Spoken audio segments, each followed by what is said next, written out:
Menurut saya orang sibuk cari siapa wapres, tanya aja Pak Baoli dulu kami. Apa yang beliau sampaikan itu adalah pikiran Ibu Mega. Pengalaman berbicara ketika wapres kemarin, bos. Orang selalu berasumsi bahwa Mahfud MD, tapi akhirnya 30 menit terakhir berubah. Siapa yang dibalik itu? Pak Oli. Karena Pak Oli itu punya feeling touch politik tingkat nasional, bukan saja di daerah, dia tokoh nasional. Jadi kalau bicara wapres tanya Pak Oli, dan Oli itu realistis memilih. Karena bicara tentang wapres, capres, itu kan bicara tentang Jawa.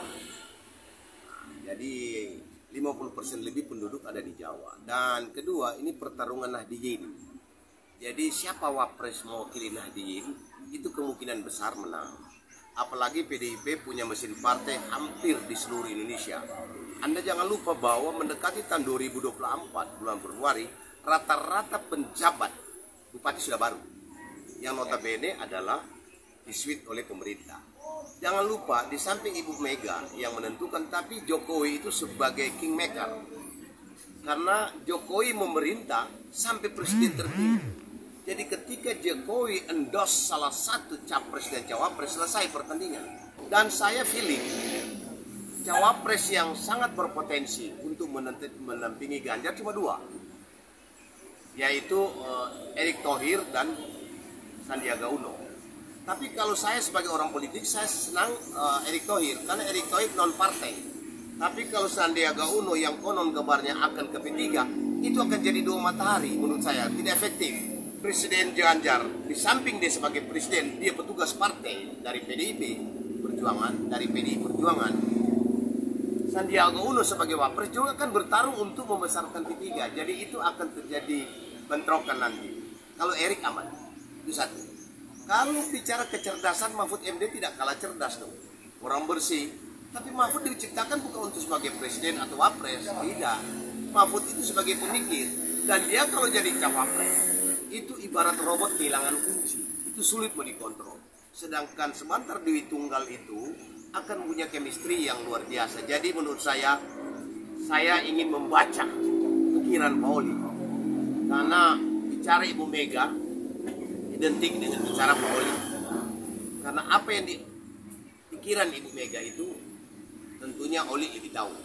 Jadi kalau menurut saya wapres itu Oli, ditanyakan pasti dia jawab siapa.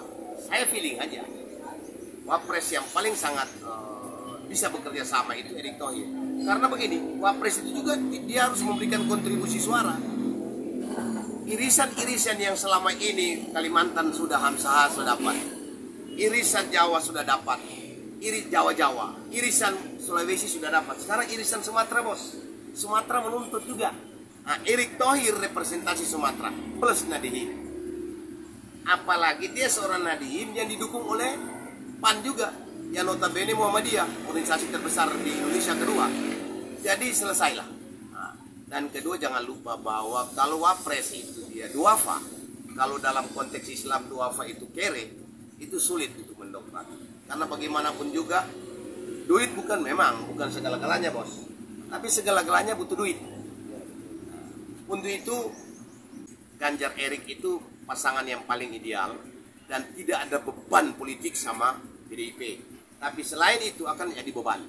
Jelas di mana-mana pasangan turut mempengaruhi. Contoh Sulawesi Utara, orangnya dingin, orangnya diterima di mana-mana. Jadi contoh begitu. Jadi kalau wapres itu yang bisa mendongkrak elektabilitas capres.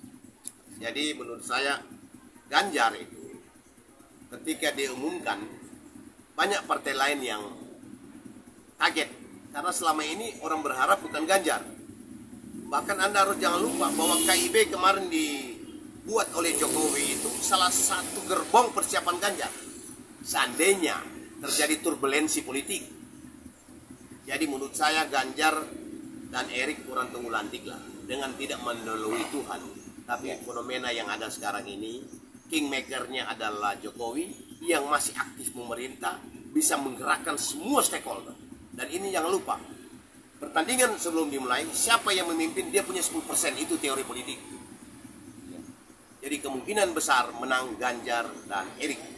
Saya memang pengagum Erick karena Erick orangnya low profile, sederhana, dan paling penting di sini dia tidak ada partai.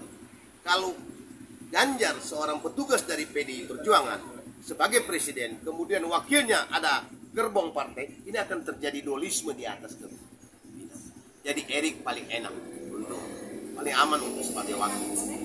Kalau tidak bagus, hanya saja kemungkinan besar dia akan dia akan ajukan proposal Sandiaga di dalam. Nah, secara otomatis Sandiaga punya beban politik kepada P3 dan dia harus memberikan insentif politik itu, dan itu akan terjadi pertarungan luar biasa di atas. Sebaiknya PDIP memilih Erik. Nah, tapi semua kembali, kalau mau tanya lebih jelas tanya Oli, karena Oli lebih tahu siapa wapres. Dari Minahasa Utara, klik berita.co.